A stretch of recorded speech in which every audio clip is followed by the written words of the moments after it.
official. We're in business, guys. All right.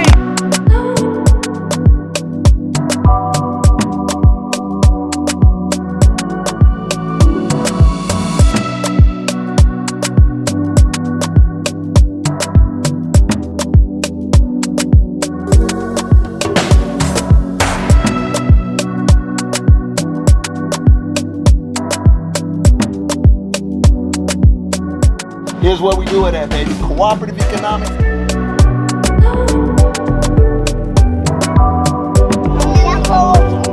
What's happening, everybody? This is DJ the Money Coach coming to you live January 17, 2024.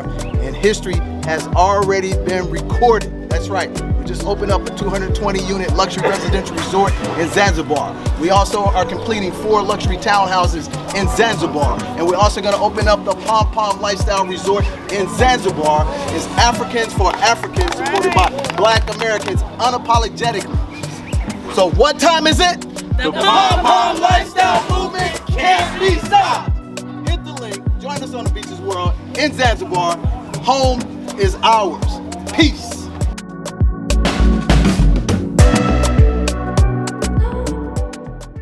Welcome to the DJ the Money Coach Expert Interview Series. And this is, again, the Leadership Edition. I'm Nick, and as always, I'm joined by the founder of the 7 Spheres of Money, DJ the Money Coach. And it looks like our expert is living the Pom Pom lifestyle as well. How's it going, DJ? Man, it's going exciting. This is day 4 or day 5 of this working vacation. Man, I can't even keep track. I'm so fired up. How you doing, Nick, out there in New Jersey? How's that weather? It's not as great as that Destin weather. True that. So if you don't know who I am, I'm DJ the Money Coach. My story is real simple. I came out of college with about $40,000 worth of consumable debt in addition to my student loan debt. I also had a 525 credit score. I was also turned down for my first mortgage, and I also was turned down for my first small business loan. In the process of getting those rejection letters, I read a book called The Road to Wealth. Actually, I only read 1 chapter in the book at that particular time, Nick, and that chapter was about how to repair your credit the right way. Upon reading that book, I applied 2 dirty little words that are, non-existent in our community at times, and that's accountability and discipline. I did not use the victim mentality. I read that chapter, and within 12 months, my credit score rose to like 700, 720. Within 24 months of reading that chapter, my credit score rose above 800. That was back in, I think, 2000. And my credit score has been never less than 805 for 15 straight years. Matter of fact, I pulled my credit before I came on this trip, and it was 806 and rising. So not only did I do that, Nick, also in 2002, I became completely consumer debt free. Everything that had my name on it, I owned it outright, title, deed, etc. And then within 6 years, in 2008, I became financially independent in America with a strong 6-figure passive income through real estate, businesses, and stocks. And I also eclipsed a 7-figure net worth. Not only did I do that, I actually helped 20,000 people in 2 decades achieve financial independence and consumer debt freedom across the country by working with churches, businesses, and schools. And I'm proud to say that I've given back to my community. And in the same vein, this gentleman here, I actually met in 2010, and actually we have become really good friends. Well, I consider him my best friend in the state of Texas. I don't know if he considers me that, but that's okay with me. As long as I can get under the umbrella with him, I'm happy. So without further ado, I would like to introduce a person that is achieving at the highest level. And again, ladies and gentlemen who are watching this broadcast and listen to it on HOH 77.7 digital in Houston, I want you to know that this person has a story that is not the exception to the rule in our community, but it is the rule in our community. So the gentleman's name is Ericka Dargan. He is the Chief Operating Officer for the city of Houston. And when I met him, he was only like a deputy director. So without further ado, I want to introduce my friend, my confidant, and the incomparable. And this guy is an acronym I have for him. I created today. It's called the HIM. The H stands for humility. The I stands for integrity. And the M stands for real man. So here's him Eric Dargan. Good afternoon, Dale, and good afternoon, Nick. Thrilled to be here, sitting here in Destin, Florida, enjoying the pom-pom lifestyle with my man, Dale, DJ the Money Coach. And let's just say I am thrilled to be able to be a part of his circle and part of his life in the fact that we both value the same things in life, and we have the same mentality when it comes to raising our family, when it comes to running the business, when it comes to just being a man of God. So, you know, at the end of the day, I'm thrilled to be here and thrilled to be a participant on the show. So my name's Ericka Williams, Chief Operating Officer for Houston Public Works for the City of Houston. I've been with the city for the last 18 years, 2.5 years to go before I retire, but who's counting? That's a whole nother subject. But at the end of the day, I enjoy the fact that I get paid to serve the public on a daily basis. That's my passion, public service.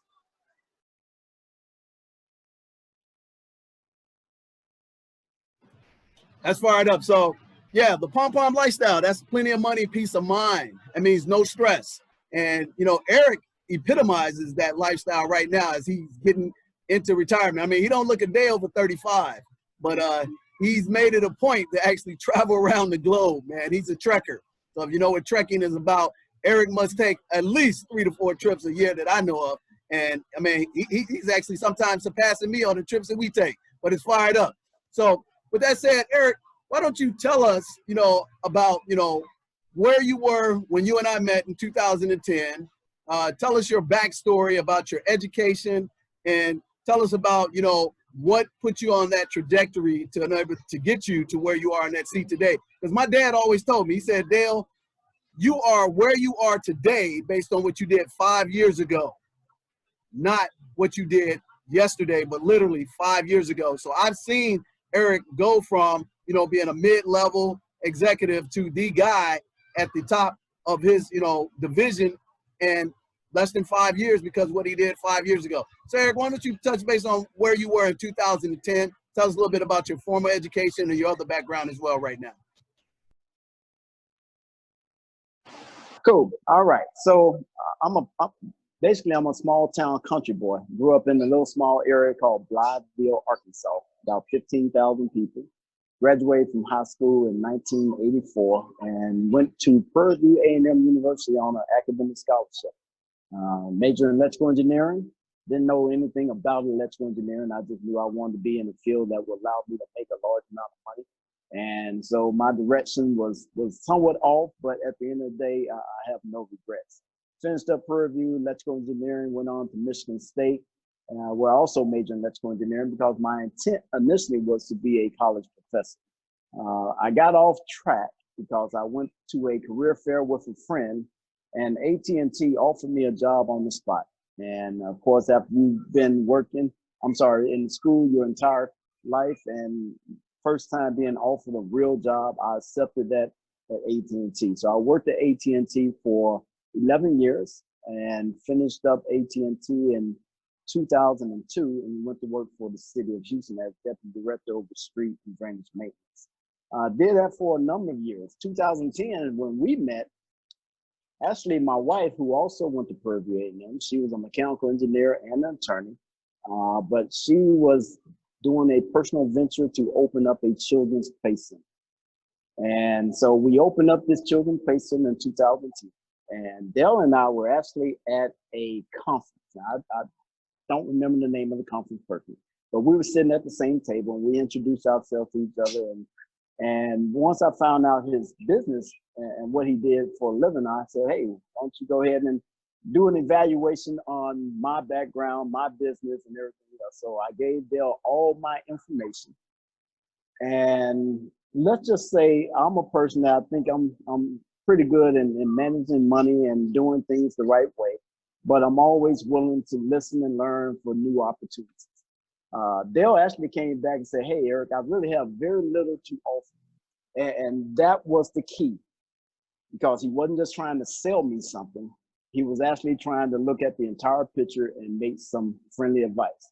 So from a personal standpoint, he really had little to offer, but he did make some recommendations on the business side. And I'll be the first one to admit that I did not follow and probably should have followed that advice later, but I did not. My business actually shut down in 2012.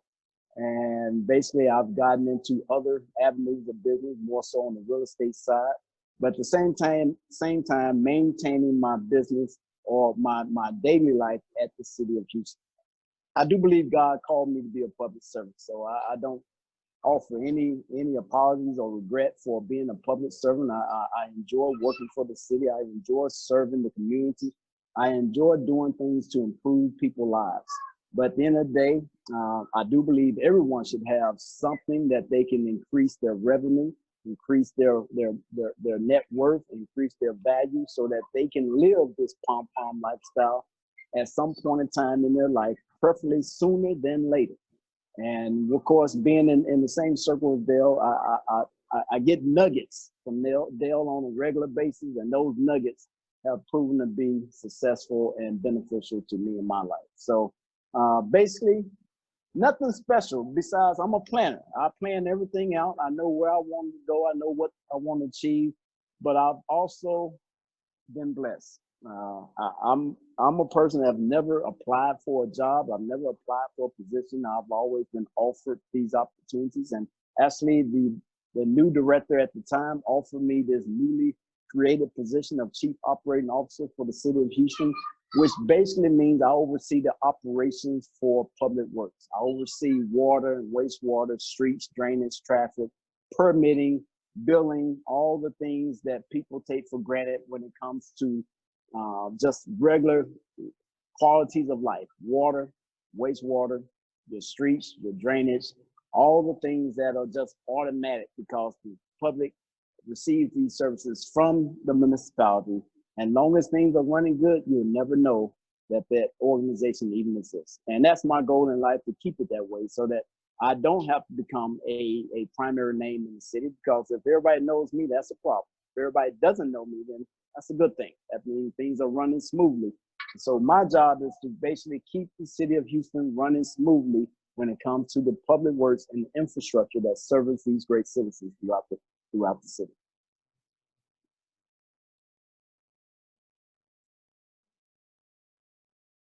So you said a mouthful there, Ericka, and what I want to be able to do is I want to unpack some of those things that you mentioned.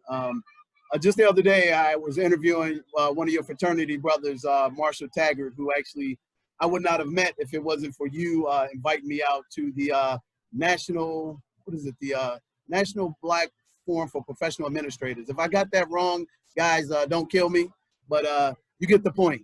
So here's what I found out, from Marshall, in terms of not using, race as a deterrent to his success. And it's the same thing with you.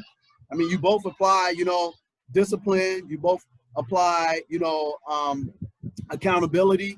And then you said something that I thought was amazing. You never filled out an application for a job. And that's something I normally hear from my white counterparts, but I always hear from our black counterparts about, man, they got privilege. But if I didn't understand, you had privilege based on your blessings of doing the work. And my father and my grandfather always told me, only time you find success before work is in the dictionary, and you earn that right to have that privilege, which was not privilege, because Dave Thomas, the founder of Wendy's Burgers, he says, amazing. The luckier I get is because the harder determined I work my plan.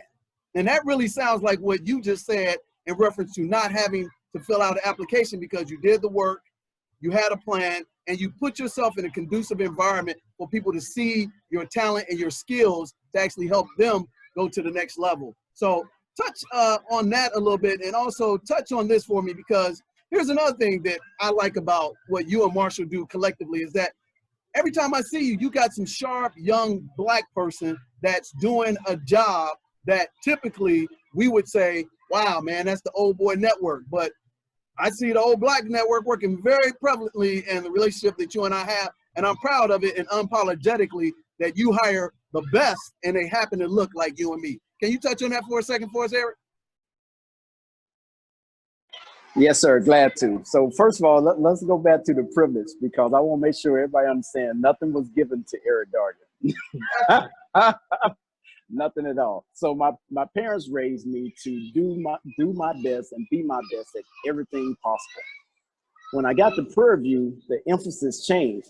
And that was my number one benefit probably of going to a historically Black college university was the fact that my college professors made me understand, Eric, you couldn't be just as good.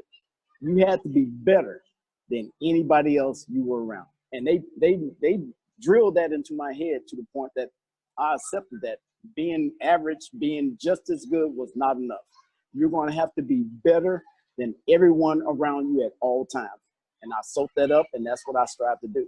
So when I went to AT&T, once again, they literally just offered me a job at a career fair because of my leadership skills, my education for having an undergrad and master in electrical engineering, but more so the organizations. You mentioned the National Forum for Black Public Administrators. That's one of the organizations that I was a member of, and National Society of Black Engineers when I was in college. So being actively involved in professional organizations and community organizations led to the leadership skills that they were looking for on the job.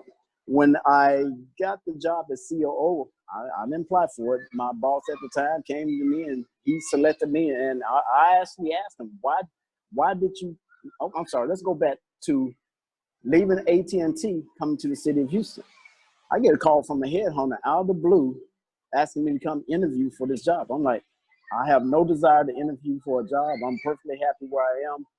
And the lady informed me that the city of Houston was searching for a person like me. I'm like, where do you get my name from? Why are you calling me? And she said, someone through another organization called Leadership Houston said you had the toughest job at the telephone company, but you make it look so easy. I'm like, interesting. And from there, I basically went to the city of Houston.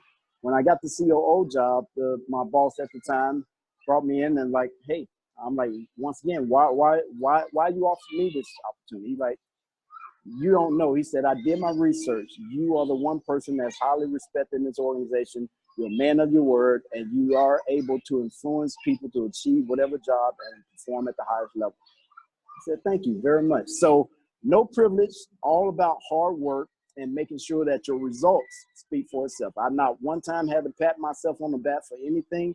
I let my actions, my work speak for itself. And if it's good enough for the public, then it's good enough for everyone else. So I have been blessed in that sense. Now, also as a Black man growing up, setting the example, as I meet younger Blacks coming into an organization, I basically give them my story and like, look, you gotta let your actions speak for itself.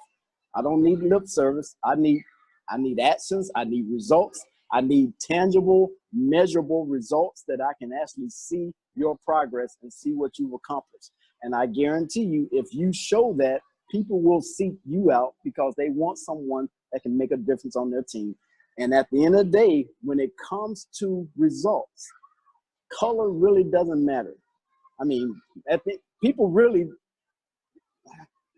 do I rather have a Black person on my team with no results or a white person on my team that's knocking it out of the park? I'm sorry, it is what it is. I need the results to be knocked out of the park. Now, if the Black person is knocking it out of the park, that just makes it that much better.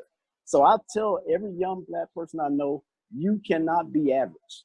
That is not acceptable. You got to go above and beyond and set yourself apart from your peers. And if you do that, those opportunities will be there. And when someone like me offers you that opportunity, no one's going to question, oh, Eric gave it to him because he was Black. No, Eric gave it to him because he was the best person on the team, and he had the results to prove it. No ifs, ands, or buts about it.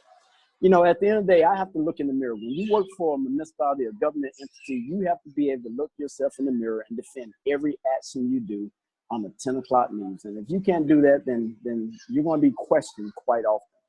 I can sleep very peacefully at night knowing that the decisions I make are for the good of the city, and the people who I surround myself with are people that are performing at the highest level. No one gave them anything.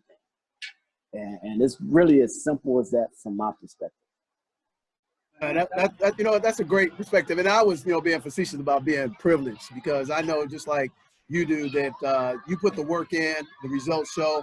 And you said an amazing thing. You make things look easy because you have the discipline of having the ability to, you know, handle, you know, stressful situations because of your faith and who you are. And I want to rebuff average, because here's what I've come to learn over the past 30 years is that in your household, if you have a master's degree, your wife has a master's degree, you don't have to tell your children to go get a master's degree because that's average, and average is excellence in your house because that's where the bar is. So what I think the problem is with our children that don't come from a functional family where they come from broken environments, they start to lower their threshold and allow the excuses of the negative narrative to become their average, become their norm. So you've rebuffed that, and I see that in everything that you do. So the other thing I like is, like you said, be a man of your word.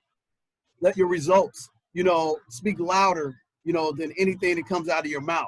And that's another thing that we have to hold accountability to our people that we're training nowadays. And other thing I like from the standpoint is that why don't you ever be worried about hiring a black person that may fail? Because I'm sure you've hired some black people that failed, and I'm sure you hired some white people that failed. But here's the thing I know about white Americans and black professionals, and this is just my PSA.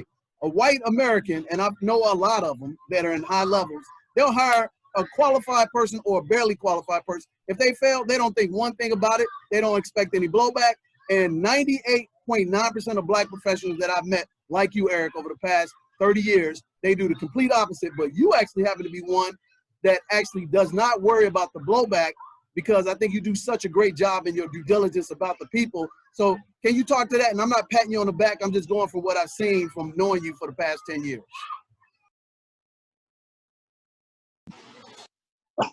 No one's perfect.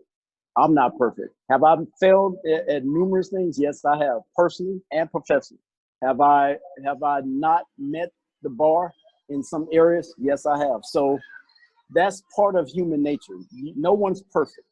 And so the difference is, am I willing to give a person a chance because they failed? Am I going to hold it against them because they failed? No. Failure is just another learning experience. Failure is just another opportunity to know I'm not doing that again. So, hey, I have no issue at all at giving a person a second chance or identifying. Now, granted, there are two separate standards. I accept that. There are two separate standards, because if a black person fails at something, that might be held against them outside of his black race. It is what it is. You know what? I can't do anything about that. But if I'm in charge, if I'm in control, I recognize and understand that no one is perfect. And just because you fail once, maybe even twice, doesn't mean you are a failure. It just means that you're willing to take maybe more risk than the average person. And I'm a person, I take risks. I walk the line all the time. There's a fine line between stupidity and risk, though. And I'm not going to do anything stupid to get myself fired. I'm not going to do anything stupid to cause my name to be harmed, because the Dargan name itself means something to my father. It means something to me, and hopefully it will mean something to my son. So we're going to take risks, and we accept the fact that the consequences of those risks may not be the greatest. However, I'm not going to hold that against anyone that takes a risk for the good of the community, for good of the organization, for good of the employees. If it's about selfish personal risk or selfish personal motives, that's another story. But if your intention is good, we're going to stand firm together. We're going to learn from that mistake, and we're going to keep it pushing. And that's just the way it is. Now, will I say my peers will do the same thing? Maybe not. Hopefully my peers will pay attention and maybe learn some things from me versus doing things the way they've always done it. It happens. And once again, in my circle, in my world, under my control, I will not allow that to impact anybody, black or white, to be honest with you. Since you're in a position of leadership, and since you are the COO of the City of Houston Public Works, you're dealing with all kind of people. I think Houston, if I'm not mistaken, has been denoted as one of the most diversified cities in America altogether, where you got to deal with whites, Asians, Hispanics, Middle Eastern people. And since you are the chief person, you're dealing with these people. So when you're taking consensus with people and that second chance because that person failed just by making an honest mistake, what's the consensus amongst your peers that don't look like us when you say, hey, you know what, this person should have another opportunity? And I equate this to sports. And here's why I want to equate this to sports, because in the NFL, for instance, at one time we had about 13% black NFL coaches, just about 3-4 years ago. Now we only have like 4%. But we get one shot because the guy in the C-suite doesn't look like us, so he's not advocating for that person who made an honest mistake and just needed to grow into position to get the experience to be better suited for the next head coaching job. How do you diplomatically address that amongst the people who are subordinates to you but are in a similar consensus where they help make collective decisions in regard to people that look like us? You know, it is disappointing that some people look at this situation differently. And when I run into majority blacks that might be looking for a second chance, as a matter of fact, we have a second chance program at the city of Houston that was not popular in public works until I basically made it popular. And I'm not patting myself on the back. I'm just saying I went out on the limb and I started giving people a second chance when other people were not willing to do that. Let me tell you what that has shown over the years, though, because those individuals that I've given second chances to have been the best performing people that you will ever meet because they got a second chance. They appreciate. Let me interrupt right now. Okay. Why do you think that that second chance person, and I know you know the answer, why do you know that they become more dependable than the people who haven't failed you? Why is that?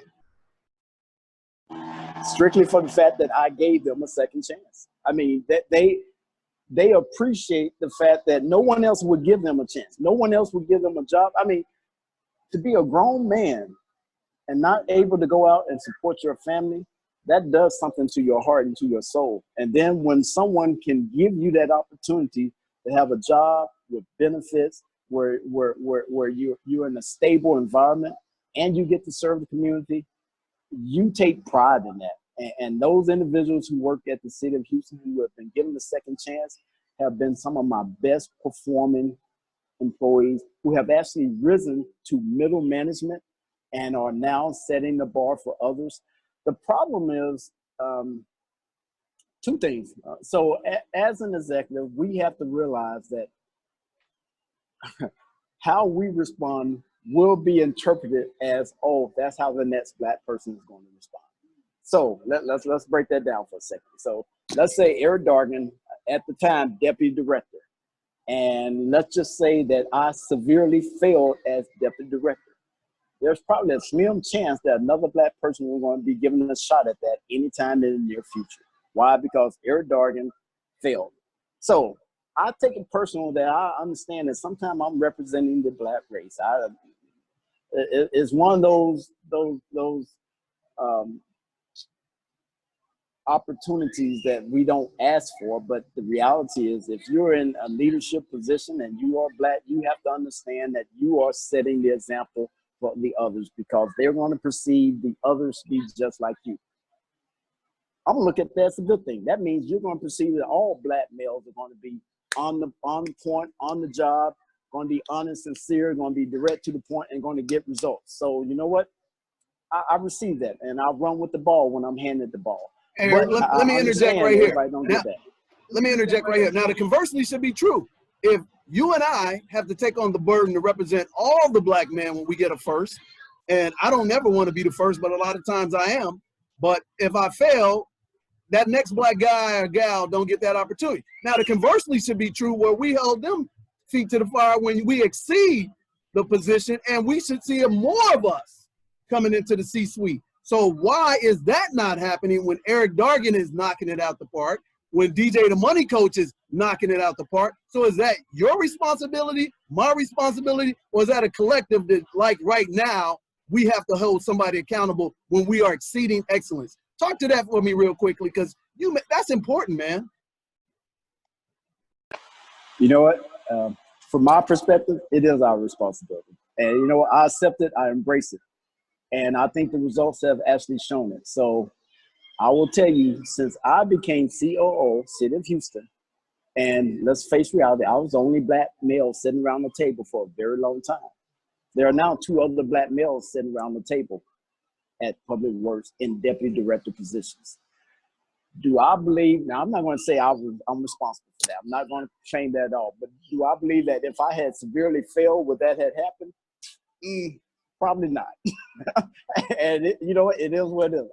I truly believe that. But the fact that I was successful and that I have allowed my background and my work and my ethics to actually speak for itself, I think gave those other 2 black males who are now sitting at the table the same opportunity I was given. And you know what, Dale, we have to accept that. It's not, is it right? Is it fair? No, but that's the world we live in, and it's our job to make sure that the person coming up behind us have this opportunity. So we have to hold ourselves to a higher standard than everyone else in the room. And you know what? It is what it is. It's not fair, it's not right, but that's just the way, that's the world we live in today. And I'm hopeful that when my son gets to this point, that maybe it will be a little bit more fair. However, I'm not going to risk that, so I will continue to emphasize to him, son, you're going to have to be above and beyond everybody that you deal with. The only way you're going to get a fair shot is that you are 1 step above, not equal. Because not equal does not mean you're going to get the same opportunity. It just doesn't. And that's the world we live in. Hopefully it will change over time, but right now, today in 2020, we're not there yet. You know, hey, you know what? So I'm gonna agree to disagree with you about one word that you use, which is fair. So I'm gonna tell everybody right now, fair is where pigs get slaughtered and where people go to play games. So with that said, we want justice and equity, Eric. So that's gonna be the only time I disagree with you, because we're gonna pivot now and talk about ownership, because ownership does not afford you the opportunity. Oh no, let me take that back. Ownership affords you the opportunity to make mistakes and to carve out your own niche and your own legacy. And I appreciate people like you who went and worked in the government, worked in corporate America. But at the end of the day, until you sign your name on the front of that check, on the back of the check, you are subject to being terminated at will. And you know that, and I know that. So now, tell me what you're excited about, because you are owner, baby. So tell me what you are excited about and why this is the DJ the Money Coach Financial Expert Leadership Series, because we're talking about economics. Right now, the economics is that if you are in power position to hire vendors that look like me, that are qualified, you'll make more impact on their family legacy. Because last time I checked, I can't give away a job to my son or my daughter. But you know what I can give away, Nick and Eric? I give them every business that I built, no matter if it's worth $1 or $1 million, because it belongs to me. Let's talk about that for a minute, Eric. All right, so I'm gonna hit this from 2 areas. So I worked in corporate America for 11 years. I worked for the government, city of Houston for 18 years. So I've never, quote, truly been a entrepreneur where that supported my lifestyle. So I want to talk about this in 2 areas. One, if you are a corporate worker or if you're a municipal worker, the question is, I've always said, it's not a matter of how much money you make, it's what you do with what you make. And that's where even having a person like Dale in your corner can be beneficial. I've saved 25% of my salary since the day I started working. I've been a saver and a planner, because at the end of the day. Wait. Hold up. Now, Nick, you might have thought that I told him to say that. He just said he saved 25% of his salary since the day he worked. And you know where that came from? Because he has strong foundation at home. And the fruit on your tree is your children. Because your children don't do what we say, they do what they see. And one thing I found out is that your network directly impacts your net worth. But we talk about what? Consumer debt free. Pay yourself first. And Eric just said he saves 25% of his salary since the day work. But guess what? He would not have been able to do that. And Eric, correct me if I'm wrong, if your parents didn't set you up to have that mindset over a period of years that it just became innate for you to do it. So back to you, Eric. That's a very true statement, Dale. I'll be the first one to say that my parents set certain things in me as a foundation early in my life. I've always given minimum 10%, but really also since I've been working, basically I give 15%, I save 25%, and I live off the 40. I'm sorry, I live off the 60%. And that's just been my model. And by me saving that has allowed me to build up the savings and the investments to allow me to do things to be able to take me above and beyond when I leave the city of Houston. Because at the end of the day, I need to have that financial wealth to be able to do the things I like to do and travel to places I like to go and just enjoy the lifestyle that I like to live. And I understand I tell people all the time, let experts do what experts do. I am not an expert in financial management. Nope. That's why I work with people who are experts, and I allow them to give me the guidance and the direction that I need to make sure that my money is working for me. Now, at the same time, I believe that when that time comes, I leave the city of Houston, I will probably venture out and do some things on my own. But at the same time, that's the part of the wealth that I hope to leave. Now, both my parents were teachers, and granted, they weren't able to leave me a nice bit pot of gold at the end of the rainbow bowl.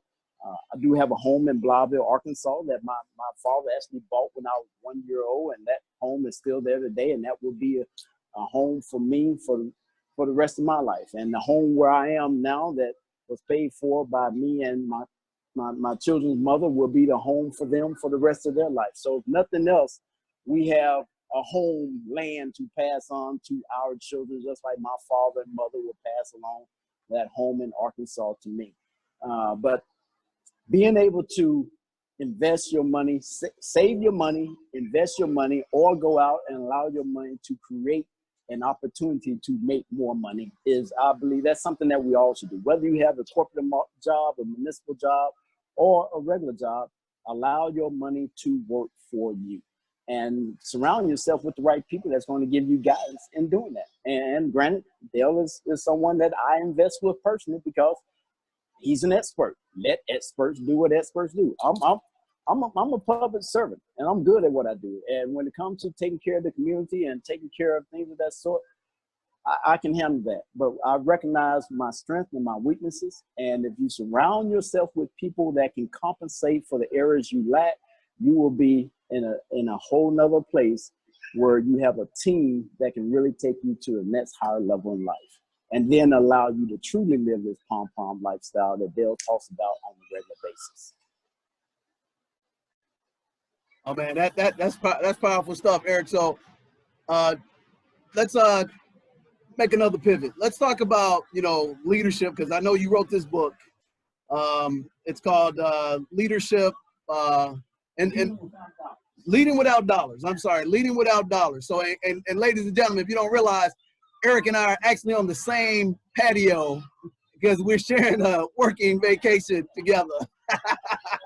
That's the beauty of the pom-pom lifestyle, having that plenty of money and peace of mind. So, Eric, let's talk about that and how leading without dollars, which it basically means, Nick, is that as an entrepreneur, you got to be able to stretch that penny into a dollar. And as a public servant, which Eric has been for over 20 years, he's got to be able to take this budget and get more out of it than less. So talk about that a little bit, Eric, and what's the impact of having the discipline and accountability and how that can help that sophomore in high school, that freshman in college, and that person who look like me and look like America, because right now we got a problem in America, $1 trillion worth of student loan debt.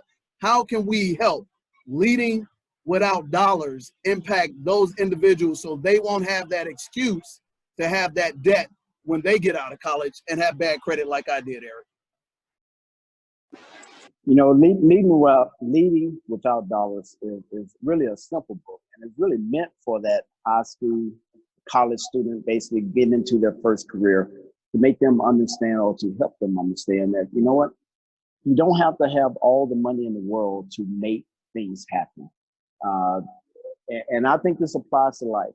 We're all given certain resources at a point in our life. And the question is, how do we maximize what we have versus making excuses that I don't have this or I don't have that. I don't have enough money to I don't have enough money to go to college. I don't, you know what?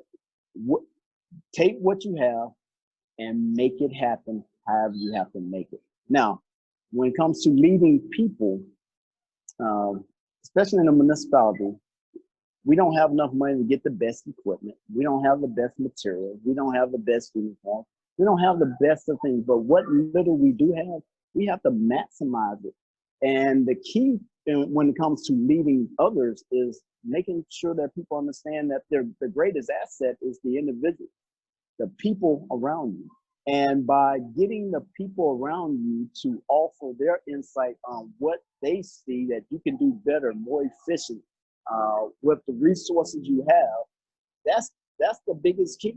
Because a lot of time as a leader, I can't sit up in the ivory tower making decisions that's impacting people at the frontline level when I don't know the obstacles that they deal with on a daily basis. I have to trust that they know their job. I have to trust that they understand their job. I have to trust that the recommendations that they're making are recommendations that's going to allow them to be successful with the resources they currently have. So you can take that same model and apply it to your personal life.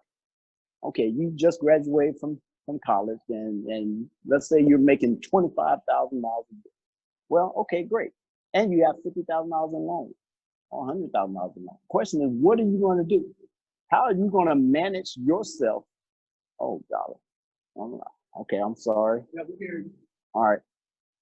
How are you going to manage yourself to allow yourself to live within your means, to pay your debt, and maybe create an opportunity where you're going to go do something on your own on the side to help generate more revenue?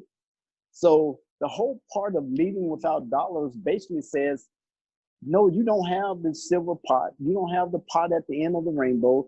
You have the meager means that you've been given. And the question is, what are you going to do with what you have to make it happen? What are you going to do with whatever you have and still become successful? Do not make excuses. Do not point the finger. Accept your position wherever you are and say, I'm going to work out a plan. I'm going to live within my means. I think living within our means is the biggest thing. And living within your means, that applies to corporate America. That applies to the municipality. That basically means, you know what, Eric, your budget is so small, you're going to have to do what you can with what you got. Same thing applies to your household. If you're only making a certain amount of money, break it up into percentages. Like I said, save 25%, give your 10 or 15%. And when I say give, don't get me wrong. I'm not saying give to your church. I'm saying give to the community. Give something to somebody that's going to make somebody else better. Whether that's your time, your talent, whatever the case may be, give of yourself to make someone else better. Because I just believe that what goes around comes around. If you're out there helping people grow and you're helping people succeed, you're helping people, even if it's to help them get a job paying minimum wage, you just help somebody. That will come back to you tenfold. Live within your means, regardless of where you stand. That's what leading without dollars is all about. Where can we get your book? So we can put that down in the links. And what I'm going to do, because we are doing this, working vacation, and I know you want to get back to the beach because that's what you love doing, and you've earned the right to do that. So we're going to wrap this up in 5-10 minutes here, and we're going to have to come back and do a part 2 because these information and these nuggets, Nick, they are universal, and they apply in corporate America, they apply in your personal life, as they apply as being entrepreneurs. And I think one thing is like what Marsha and I talked about as this plane flies over, is that, and it's an amazing plane. But one thing we talked about is that the law of attraction. And I think at the end of the day, you attract to you what you are. So reason why Eric and I have become good friends is that we share the same principle. Even though I am a serious entrepreneur, I abide by the same principles of success that Eric does. And I teach my children, Eric, I teach them that for every dollar you get, take 50% of it, invest it. Take 30% of it, save it. Take 10% of it and give of your talent into charity. And then take the 10 cents that you got left over, spend it however you want to. However, I want you to spend like you are shopping at Walmart, but you want things that are Neiman Marcus. So that's the way we do it. And if we can change that paradigm, because you and I come from 2 different dichotomies. I came from a broken family, and I didn't use that as an excuse. I didn't use the $40,000 of consumable debt that I got into. I didn't use the 525 credit score to play victim when I got turned down for 2 loans. I just accepted the reality, and I said, we're going to move forward. And I think what the common thread is that I come from a military background and you come from a military background. So tell us where we can get the book. And then I want to wrap up and talk about, you know, networking and how powerful that is to actually get on that trajectory to success. And that's a template for success for anybody, but especially for the Black woman and the Black male. All right, so that question is going to prove that we didn't rehearse any of this because they'll put me on the spot. The book is not really out for purchase because that's a step that I have not followed through on. I have the books myself in my closet. I give the books away or to whoever might want them. And if there's someone that wants to buy one, then obviously I can order some more and sell them accordingly. But you know, when I did the book, Dale, it wasn't for me to sell. It was for me to share with my employees so that they could understand that, you know, leading in a government setting is not a difficult task if you really take a different perspective on how you do things. So I'm embarrassed to say that I believe it's actually on the ebook with Amazon, but I'm not 100% sure because it's been a long time since I actually published it. So I'm just going to say, if someone wants the book, get in touch with me through Dale, and I'll be sure to send you one. No cost to you. That's all on me. I'll be happy to do that. That's just who I am. One day I'm gonna actually get it and I'll publish it so people can buy it. But until that time happens, I'll just suck it up. So I apologize that I don't have it out there for anybody to see, to order. But if they want one, get in touch with me. And I'm simple. erickdargan@gmail.com. erickdargan@gmail.com. Email me and we'll send you one. And tell you what, since I didn't know that, Eric, I'm going to match you one, and I'm going to give everybody that requests your book, I'm going to give them my book, The Cost of Financial Ignorance, absolutely free, because that's the kind of guy I am. So since you giving away the book, I was going to say I was going to pick up the book, but you know what? Let's give them 2 free books. We're going to give them, you know, Leadership Without Dollars by Ericka Dargan, and we're going to give them The Cost of Financial Ignorance by Dale J. Duransburg Jr., a.k.a. DJ the Money Coach, because you know what? It's about giving at the end of the day. And that's one thing I learned from you, Eric. And one of my struggles was when I was growing up, since we didn't have anything, I became a very selfish person. I'm not going to lie about it, because I looked at it as the enemy that was holding us back. So when I started earning stuff, I kept for myself. But I come to understand that those talents being kept is like the parable of the talents, the 3 talents. You know, you have the master leaves 3 sons with the same equal amount. One guy buries in the ground, think he's going to preserve it. One guy only makes a little bit out of it because he's not really pursuing it. And then the other guy 10X's it.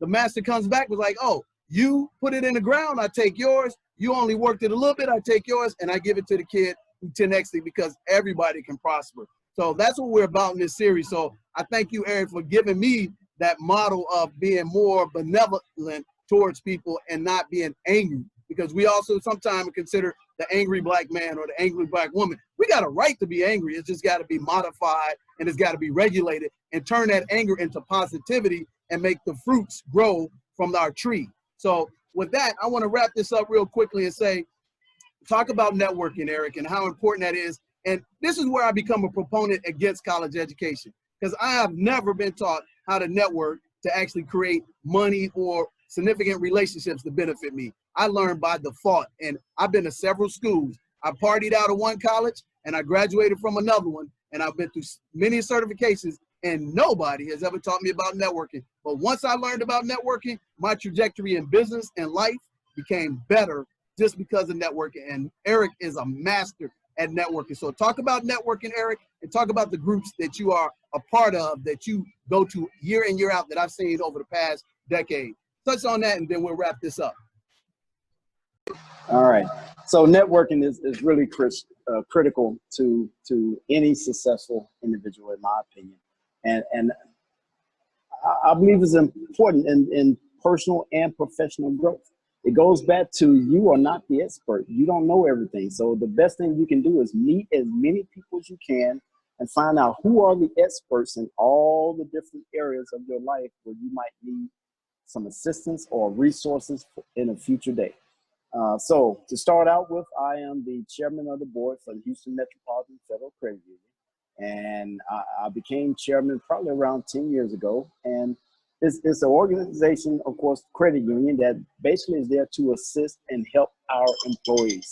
So anything that's really about helping our employees is, once again, that's something that I automatically felt like I need to be a part of. Another organization that I'm the past president at the state level is the American Public Works Association, and for the Texas chapter. This is the association for professionals, whether it's frontline professionals or office professionals that are involved in the public works industry. So now it's not only being involved and active with people all around the state of Texas, but people nationally and worldwide. And you know, it's nice to know that you can pick up the phone because you ran into a problem that someone in Australia had the same problem a couple of years ago. And you can pick up the phone and give them a call and find out exactly what they did to improve that situation. Bill and I have gone to the same conference for the National Forum of Black Public Administrators. This one I think is great because this is the one conference where you get to meet people who look like you in the profession of government, of serving at the municipal level or at the federal level, at the state level. Blacks who are professionals that can share information, that can share resources, whether that's prime contracts, subcontractors, technology, materials, resources, whatever the case may be. It's about sharing information. It's about having that contact where you can pick up the phone. Another organization that I've been involved with, I mean, one that got me involved on the speaking level, which is Toastmasters. Just being able to communicate and working with younger, and I love Toastmasters because that's where I get to work with younger people that are entering into their career field and they need to really understand some of the basics of public speaking. So just being involved in organizations, Golden Age Hobby House, another organization for senior citizens. Once again, just giving back to the community and being on the board to help seniors get the resources that they need. That was just one organization I was president of a couple of years ago. So being involved and networking is, I just say, it's not about you. It's about what can you do for others, and conversely, how can others assist you in your job, in a personal matter. Is understanding that you are not the expert. You are not the one that knows everything that's going on in the world. And it's great to have a Rolodex that you can come pencil through or flip through and find somebody that knows something about something you need assistance with. I truly feel like there is nothing that someone can't ask me. I can tell you I know somebody that does it. And that's a good resource to have. And hopefully they feel the same way about me, so that when I call on somebody for assistance, I don't feel like I'm putting them in harm's way. I don't feel like I'm being a nuisance. I don't feel like I'm being a pest. I'm sharing information, and it's okay for them to call me and get information as well. So it's a relationship. Networking, in my opinion, is a relationship. Networking is building relationships that are going to prove beneficial long-term. It's not one-sided where one person benefits and another person is always giving. It's a two-way street. And so I would encourage anyone to get involved with organizations, get involved with the NSB, National Society of Black Engineers, get involved with the National Forum of Black Public Administrators, get involved with the American Public Works Association, get involved with your credit union, get involved with whatever is your field of profession, get involved on the finance side, get involved on the community side, get involved. No one man is an island, and I don't believe one person can be successful trying to do it all on their own.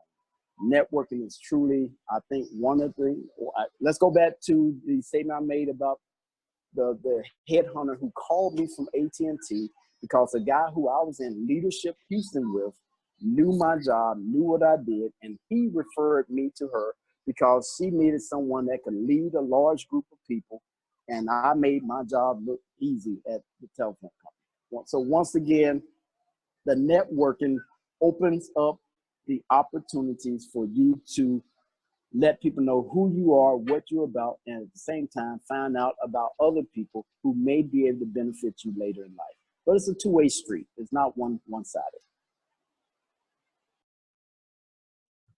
Man, dude, that was profound nuggets that you just shared with people. I didn't even realize, that, yeah, I know now that it is a relationship and it's an investment. and more importantly, it's what you bring to make people's lives better. George Fraser says, you know, if you keep coming to the dinner table and you don't bring a meal, you're not going to be welcome back to the table.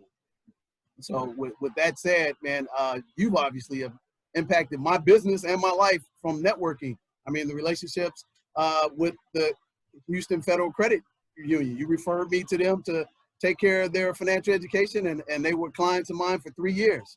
And then you told me about the National Forum for Black Public Administrators and invited me to the national conference in Chicago in 2011. And that led to me meeting Marshall. That impacted my business and my family's business, able for me to take care of my children. So where would we be without networking? And the question begs is that why aren't they teaching us in the school system? I mean, they teaching socialism, so why aren't they teaching business socialism? Because that's the impact that it has. So at the end of the day, I just got to scratch my head on that one. You know, so Nick, what are your takeaways, Nick? Because we're going to let Mr. Dargan get back to his wonderful vacation, since he's been, gracious enough to let me beg him to do this interview with us. And you got to see why I wanted to bring him on the show, not only because he's a great friend of mine, because he's a wealth of knowledge and wisdom. And you can never get enough wisdom and never get counsel by people further down the road you are. What's your takeaways, Nick? Well, Eric, you definitely deserve that work vacation, just based on everything that you shared with us, everything that you accomplished, definitely. And man, like DJ said, we need a part 2 to this. I have a whole page of notes here. I was taking notes the whole time, so I'll quickly run through a few things that I picked up. But starting with the most recent, networking. Network to help others and to have others help you to fill those knowledge and resource gaps. Be willing to listen and learn, even if you feel like you know enough about the topic.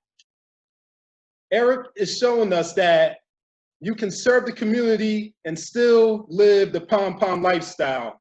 Too often, we're led to believe that you can't be for the community and have money at the same time, but you can. No privilege. It takes work, and you want to show tangible results. Actions speak louder than words. Set the bar or the threshold high. No one's perfect. Failure is a learning experience. Give second chances. And it's not about how much money you have, it's about what you do with it. And lastly, it's important to have a strong foundation, strong family foundation. Thank you again, Eric, for joining us.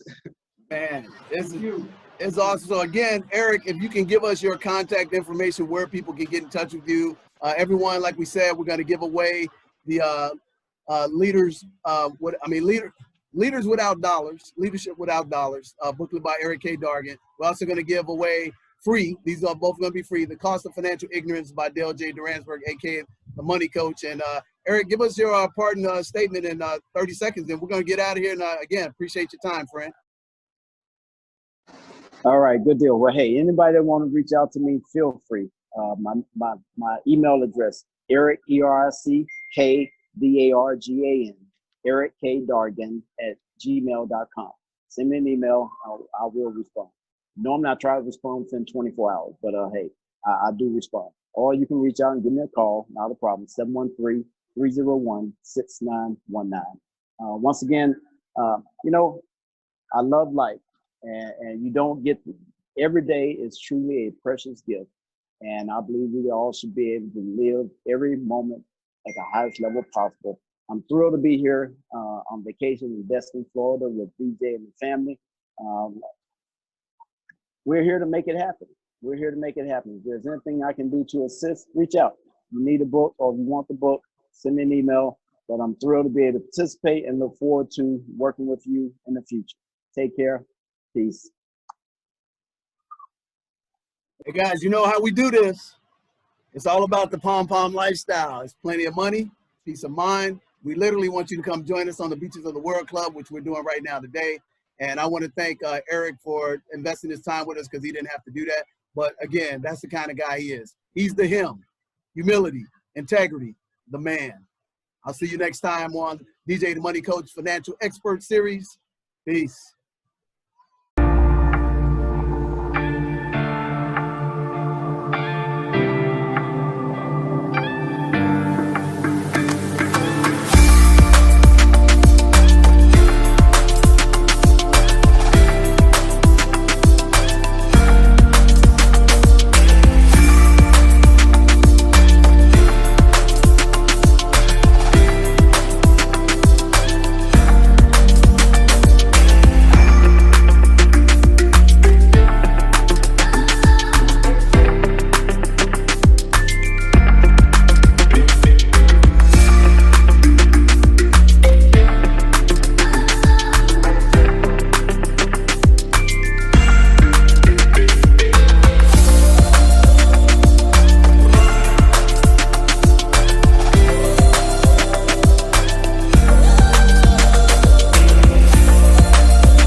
Some of the best things that I like about Zanzibar was being on the land, seeing the emerald water.